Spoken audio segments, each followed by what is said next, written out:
and welcome everyone. My name is Yoshi from Neverwinter Uncensored, and today we are trying something new because this is the first episode of what we are hoping to become a regular format on this channel. You may know that we've been experimenting with podcasts in the past. Some were hosted by Nova, some by Jay. Huge shout out to those guys, by the way, but nothing really stuck or could establish itself. And that's a shame because while I feel Neverwinter has great YouTubers and tons of content around, we're not having a very basic talk and news format that reliably keeps you guys updated. And that's exactly the void we are planning to fill with our Uncensored cast. We are starting this as a bi-weekly format, aiming for 30 minutes. Today I'll be writing alone, just explaining and introducing the format, but going forward we hope to have a rotating cast of streamers and players that discuss news and then also something like a topic of the week. So I don't know, we might have like Sharp Edge one week talking about class balance, then Garlands talking about console topics. This is really premature. I haven't actually recruited anyone specifically. I guess I'll just ask around and then we'll figure out a topic with whoever is interested to jump in. The podcast will be uploaded on Mondays, again every 2 weeks, and definitely be available on this channel. But we might also make it available on iTunes or Stitcher, some other podcast website. So basically that you're able to enjoy this podcast on your preferred platform. We really hope this is going somewhere, so at least every 2 weeks you get all the latest on your favorite game.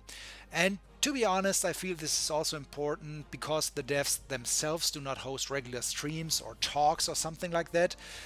And before we start with game related stuff, let me quickly plug in some uncensored side news, because it has been some exciting weeks for the project. I personally had a very stressful August because my real life work rescheduled a major project and called in all employees, and I actually had to close down the site for 2 weeks because of that, which was a shame. But at the same time it was also a great experience. We're a team that does like 95% home office and we rarely see each other. So being in one place, working that closely, bonding and all that stuff was really great. And also, hilariously, it landed me another gig with one of our contractors. And true story, when they were asking me about my resume, I showed them Uncensored. And I didn't get the job because of the site, but it definitely paved the way because they were like, okay, now we're interested, who is that guy? And yeah, so in a way, Uncensored landed me a new gig, which I'm obviously super happy about. Not as much time as I used to. I actually barely logged in for weeks now, and I'm currently sort of working back into game shape, so to speak. But stuff really trending into the right direction for me personally, and also for Uncensored, because in August we served 100,000 players. And this is such a major milestone. And I've been saying this before, on a daily basis, it's really hard to realize what we've built. I mean, you see the statistics and you see the site growing, but the growth from like week to week or even month to month is steady, but it's minor. But then you hit those milestones and take a step back and suddenly realize what's really happening. And I mean, 100,000 is a freaking lot of people reading our stuff. I'm super thankful that you guys enable me to do what I like, because quite honestly, although this might be obvious, I wouldn't be doing this for 20 people, right? Uncensored has steadily grown, but so has the work required to maintain the page. So all you folks coming in on a daily basis is really what keeps us motivated and thriving. Especially since, and this is where we actually slide over to the Neverwinter news section, especially since a very small group of people really continues to push the narrative that Uncensored is evil and doing more harm than good. And in case you don't know what I'm talking about, never mind. I'm really tired of bringing this topic up and up again because at this point it's so pointless. But just to give you guys an example of the craziness. So we posted this hunt exploit, which grew into kind of a big story on consoles in recent weeks. And now Cryptic has gone out and handed out bans, especially to those that helped spreading the details. Some YouTubers and streamers have been banned permanently, for example. Oh, and by the way, if you want to have a solid opinion on how Cryptic handled this whole mess, please visit Nova's or the Assistman's or Garlang's channels. I think all three have videos up, so I'm not going to comment on this again myself. Anyway, so we posted about the exploit, and of course people jumped right into my face and, oh my god, what have you done? The damage is insane. And first of all, I mean, I don't think the exploit is actually that bad, like from an endgame economic point of view. But okay, I'm not really able to judge this, and while I personally really don't care about exploits at all, I get why they can be bad. So, alright. But then also people use whenever we post something controversial to attack Uncensored and pretend that's all we do. And I looked this up, and this is no opinion, these are numbers. We published, until today, 1,387 articles on the blog.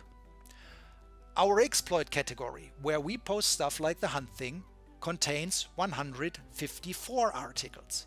That's 11%. So if you're telling me all Uncensored does is spread toxicity and exploits, where is your proof?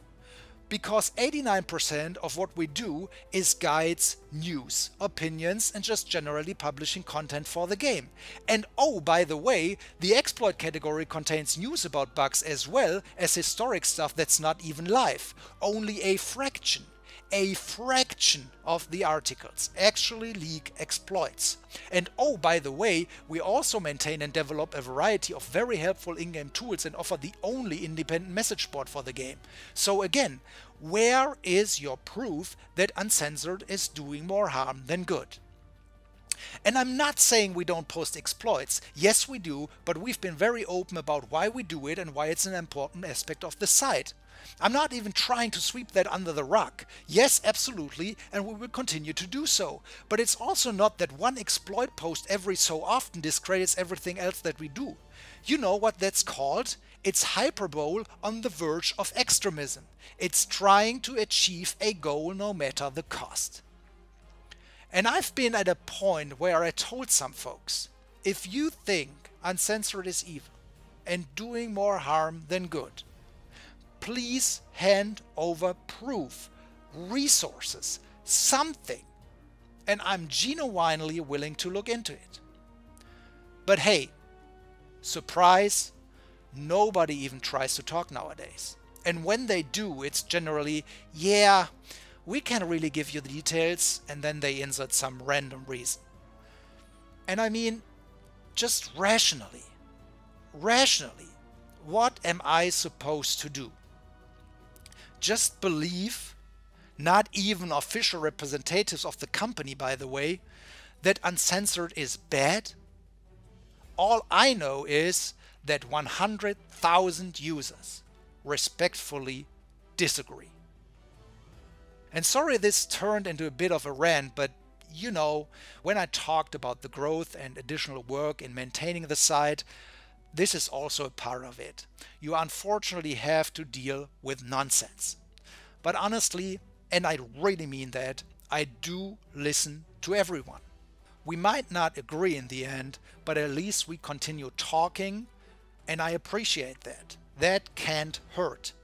Communication is key, because if people stop talking to each other, there most definitely can't be any progress.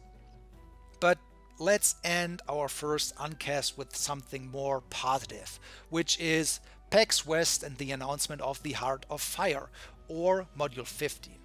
I'm really excited about this, and at the same time really worried about this. I know this sounds strange, but let's start with the announcement and PAX and bringing Acquisitions Incorporated in, because that's great for the game. I watched the PAX coverage and the panel that Julia and Thomas and Chantel, I guess is her name, took part in. And it was so great to seeing the devs having fun and, more importantly, being such a vital part of the D&D family. Having Acquisitions Incorporated in the game is huge. It's insanely popular among D&D folks. Jerry Hawkins and the others that were involved seemed really excited about the product. And I wrote this in our blog article. As long as these type of collaborations continue to happen, the game is in a very good state.